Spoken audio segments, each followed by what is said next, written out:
வணக்கம். நான் வந்து செஞ்சி சட்டமன்ற தொகுதி சார்பாக நாம் தமிழர் கட்சி இருந்து போட்டியிட்டு வேட்பாளர் கிருஷ்ணன் பேசுகிறேன். அண்ணன் சீமான் அவர்கள் வந்து வேட்பாளர் தேர்ந்தெடுக்கிறது பார்த்துக்கிட்டிங்கன்னா தமிழ்நாடு முழுக்க வந்து மற்ற எந்த கட்சியிலையும் இல்லாத ஒரு முறையை வந்து பயன்படுத்தியிருக்காரு.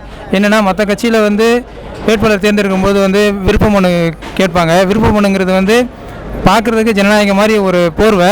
பட் என்ன நடக்குன்னா யார் எவ்வளோ செலவு பண்ண முடியும், கட்சிக்கு எவ்வளோ கொடுப்பாங்க, மக்களுக்கு ஓட்டுக்கு காசு கொடுக்குறதுக்கு எவ்வளோ செலவு பண்ண முடியுன்றத அடிப்படையாக வச்சு தான் எல்லா கட்சியிலும் வேட்பாளர் தேர்ந்தெடுப்பாங்க.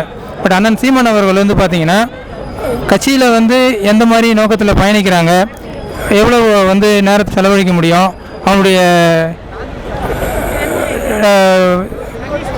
கட்சிக்காக தன்னை அர்ப்பணிச்சிக்கிற கெப்பாசிட்டி இருக்கா, இல்லை உண்மையை நேர்மையாக உழைக்க முடியுமா, அவங்களுடைய கல்வி தகுதி, அவங்களுடைய கட்சியோட கொள்கையை புரிஞ்சுக்கின திறமை, அதெல்லாம் வச்சு தான் தேர்ந்தெடுக்கிறாரே தவிர மற்றபடி மற்ற கட்சியில் இருக்கிற மாதிரி எவ்வளோ செலவழிக்க முடியும், மக்களுக்கு லஞ்சம் எவ்வளோ கொடுக்க முடியும் ஓட்டுக்கு, அந்த மாதிரி அடிப்படையில் அவர் தேர்ந்தெடுக்கிறது இல்லை.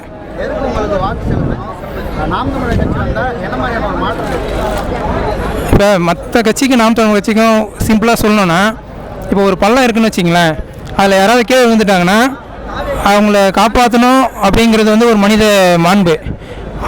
அந்த பள்ளத்தில் விழுந்தவங்கள காப்பாற்றிட்டா அவங்கள ஓகே பாராட்டலாம். ஒருத்தர் விழுந்துட்டாங்க காப்பாற்றிட்டாங்க, அதை காப்பாற்றாமல் போயிட்டாங்கன்னா அந்த ஒரு மனித மாண்பு கூட இல்லையேன்னு சொல்லிட்டு நம்ம அவங்கள குறை சொல்லுவோம். பட் அந்த பள்ளத்தை உருவாக்கி ஒருத்தவங்க கீழே விழுற அளவுக்கு ஒரு நிலைமை உருவாக்கியிருக்காங்க பார்த்தீங்களா. அந்த பள்ளத்தை வந்து விழாமல் அந்த விபத்து ஏற்படாமே தடுக்கிறதுக்கு ஒரு நிர்வாகம் தேவைப்படுது. அந்த நிர்வாகத்தை செய்கிறது தான் வந்து நம்ம நாம் தமிழர் அரசு அமையும் போது நடக்கும். அதுதான் ஒரு பணம் பார்ப்பதற்கான வேலை அது குறிப்பாக பெண்கள் வேட்பாளர் இருக்கிறதுக்கு ஒரு டம்மி வேட்பாளர் நிறுத்தி இது பண்ணலாம். இது கட்சியிலிருந்து விலகி போன ஜெகதீஷ் பாண்டியன் அவர்களே இல்லை, அது வந்து இப்போ ஒரு கட்சியிலேருந்து எந்த கட்சியாக இருந்தாலும் விலகி போகும்போது இருக்கிற குறைகளை சொல்ல தான் செய்வாங்க. அதாவது அவங்க வந்து அதாவது என்ன சொல்கிறதுனா இருக்கிற குறைன்றதை விட ஏதாவது வந்து குறை சொல்லணும் அப்படின்ற ஒரு நோக்கத்தில் செய்வாங்க. இப்போ அவரே 24 வேட்பாளர் நிற்கும் பொழுது அந்த மாதிரி ஒரு முறையை தான் அண்ணன் பின்பற்றிட்டு இருந்தார். 50% ஆண்களுக்கு 50% பெண்களுக்குங்கிறது. அப்போ அப்படி இருக்கும்போது அவர் 24 அதை புறக்கணிச்சிருக்கலாமே. 24 அவர் வேட்பாளராக நிற்கும்போது தான் அந்த நிலைமை இருந்தது. ஸோ அவர் சொல்கிறத வந்து குற்றச்சாட்டு நம்ம எடுத்துக்க முடியாது. அதே மாதிரி வந்து பணம் பறிக்கிறதுக்காக ஓட்டை பிரிக்கிறதுக்காக நிற்கிறாங்கன்றது வந்து 2016 மற்ற கட்சிக்காரங்க பரப்புற வதந்தி தான் அது.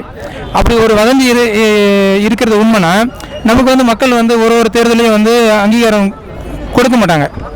ஸோ வந்து என்ன சொல்கிறேன்னா, அதாவது வந்து ஏதாவது ஒன்று சொல்லி ஒரு டிஃப்ரெண்ட்டாக ஒரு கொள்கையை முன் வச்சு கொள்கையை அடிப்படையாக வச்சு இளைஞர்கள் பட்டாளத்தை கட்டி அமைச்சிட்டு வர அண்ணன் சீமானை வந்து வீக்னஸ் பண்ணணும் அப்படின்றதுக்காக ஒரு கட்டுக்கதையை வந்து இப்போ ஏற்கனவே இருக்கிற திராவிட அரசியல்வாதிகள் வந்து அழுத்து விடுறாங்களே தவிர அதில் எந்த உண்மையும் கிடையாது. ஏன்னா அவங்களால வந்து பணத்தை வச்சியோ இல்லை போலீஸ் வச்சு மிரட்டியோ நாம் தமிழ் கட்சின்ற ஒரு கோட்டையை வந்து அவங்களால உடைக்க முடியாது.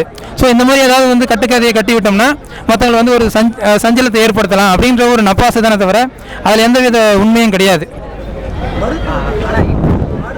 கடந்த 2019 களமாக இருக்குது, இப்போ 4 முனை களமாக இருக்குது. ஒரு பக்கம் திராவிட கட்சிகள் பணபலத்தோடு இருக்குது, இன்னொரு பக்கம் விஜய் அவர்கள் ஒரு திரைப்படத்தை கூட்டிகிட்டு வர்றாரு. இவங்களை சமாளிக்கிறதுக்கு உங்களோட திட்டங்கள் என்ன வச்சுருக்கீங்க, உங்களோட தேர்தல் யுக்தி?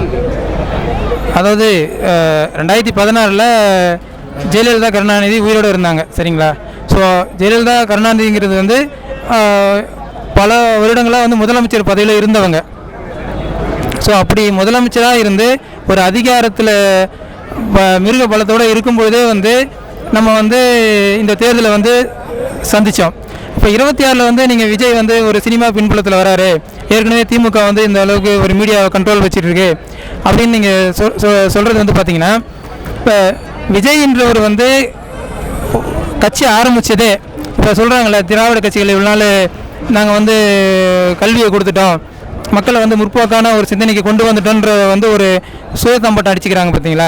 அதில் எந்தவித உண்மையும் இல்லைன்றதுக்கு ஒரு உதாரணமே விஜய் கட்சி ஆரம்பித்தது தான்.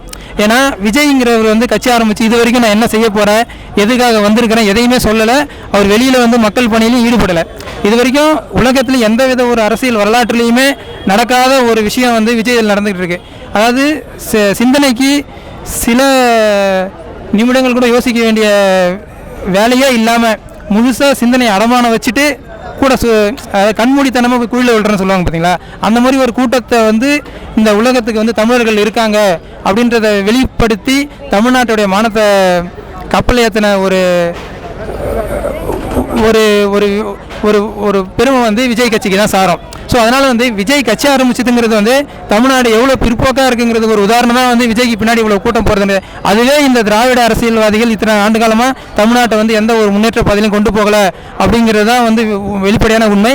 அதான் அண்ணன் மேடைக்கு மேடை சொல்லிக்கிட்டு இருக்காரு. அது ஒன்று இப்போ நம்ம தேர்தல் காலத்தில் வந்து நம்ம முன்னெடுத்து போகும்போது மக்களுக்கு ஆட்டோமேட்டிக்காக புரியும். ஸோ படித்த இளைஞர்கள், பெண்கள், வயதானவர்கள் அனைவருக்கும் அதை புரிஞ்சுக்கிட்டு எங்களுக்கு வாக்களிப்பாங்கிற நம்பிக்கை எங்களுக்கு இருக்குது. நன்றிங்க ஐயா.